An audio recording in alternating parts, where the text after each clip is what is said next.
ராமநாதபுரத்தில் பள்ளி வேன் விபத்தில் சிக்கியதில் 30க்கும் மேற்பட்ட பள்ளி குழந்தைகள் படுகாயமடைந்துள்ளனர். பரபரப்பு சம்பவம் தொடர்பான காட்சிகளை முதலில் பார்க்கலாம்.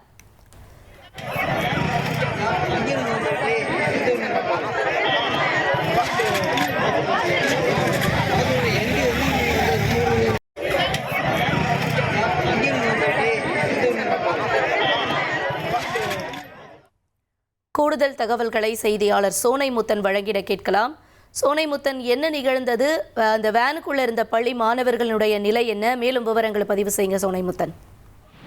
வணக்கம். ராமநாதபுரம் அருகே சற்று முன்பதாக பள்ளி பேருந்து ஒன்று கவிழ்ந்து ஆசிரியர் உட்பட 30க்கும் மேற்பட்ட மாணவர்கள் காயமடைந்து தற்போது அரசு மருத்துவக் கல்லூரி மருத்துவமனையில் சிகிச்சை பெற்று வரும் சம்பவம் பரபரப்பை சோகத்தை ஏற்படுத்தியிருக்கிறது.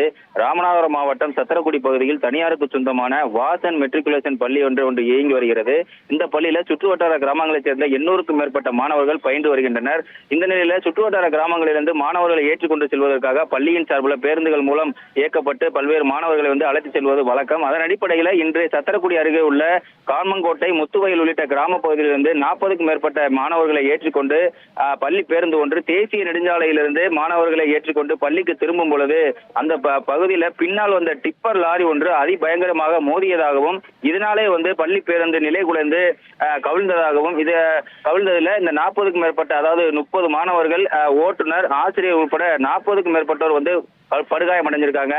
படுகாயமடைஞ்சவங்களை அவசர ஊர்திகள் மூலம் உடனடியாக விரைவாக அந்த ராமநாதபுரம் அரசு மருத்துவக் கல்லூரி மருத்துவமனை கொண்டு தற்போது சிகிச்சை பெற்று வருகின்றனர். இதில் ஒரு சில மாணவர்களுக்கு கடுமையாக பாதிக்கப்பட்டு, அதாவது காயங்கள் ஏற்பட்டு தீவிர சிகிச்சை என்பது அளிக்கப்பட்டு வருகிறது. தற்போது அடிபட்ட மாணவர்களின் பெற்றோர்கள், உறவினர்கள் பதறி அடித்துக் கொண்டு அரசு மருத்துவமனைக்கு ஓடி வரும் சம்பவம் அந்த பகுதியில் பரபரப்பையும் சோகத்தையும் ஏற்படுத்தியிருக்கிறது. கூடுதலாக தற்போது டிஎஸ்பி தலைமையிலான போலீசார் விசாரணை நடத்தி வர்றாங்க.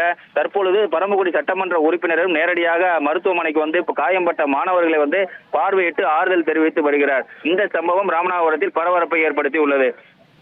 ரைட், உங்களுடைய விரிவான தகவல்களுக்கு நன்றி சோனைமுத்தன். 1,26,00,000 மனங்களை வென்ற தந்தி டிவி யூடியூப் சேனல். தவிர்க்க முடியாத தம்ப்நெயில்ஸ், கலக்கலான கான்டென்ட்ஸ். நீங்களும் இந்த குடும்பத்தில் இணைய இப்பவே சப்ஸ்கிரைப் பண்ணுங்க. அசுரபலம் கொண்ட எங்கள் டிஜிட்டல் கரங்களில் உங்கள் விளம்பரங்களை சேர்க்க வாட்ஸ்அப் பண்ணுங்க. 8939888838. Email advtv@dttv.in.